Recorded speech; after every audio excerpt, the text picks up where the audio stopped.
जय जगन्नाथ। आज 21 एप्रिल 2024। हरीर बयस 2.5 वर्ष, जागृतिर बयस 7.5 वर्ष। आम गोटे मूषा को आज जंतार धरचु। एटा आम घर पाखर लोकेशन। मूषा को जंतार धरिकी छाड़ा को आनीचु स्कूटी रे।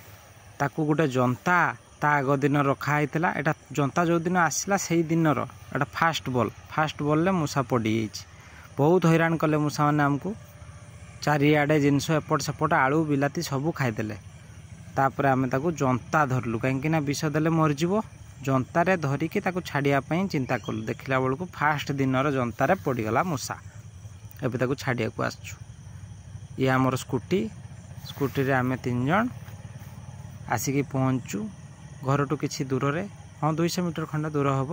यहाँ आमर शिरडी साई मंदिर को जो रास्ता अच्छी, राम मंदिर को जो रास्ता अच्छी आम घर टू कप्तिपदा आड़ को, सेठी गला गोटे उंचा पुल कहते, से उंचा पुल रे आम पहुँचु। एवं मूषा को जंतारू आजाद करी।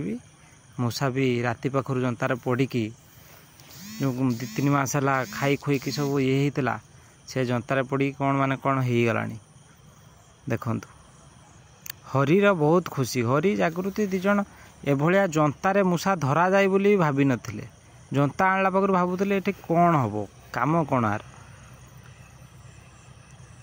तांको खुशी कहना कहना न सरे। सकाल पाखर ताकू मूषा को पानी फाणी मुड़ी फुड़ी जो हरी खुआ व्यवस्था कर। देख खोलिला पर भी सी जाऊनी। सी जानी जे एत पर्यंत खुला हो गलानी बोली। यही बाध्य मुझे हलाहली कर फिंगिली। यहाँ हूँ परिवेश। ये आम घर पाखर फ्लाश सब धरिकी आसचु। मूषा को छाड़ा को आसचु। एम देखुं मूषा कुआडे गला। ठीक अच्छे, बाय बाय।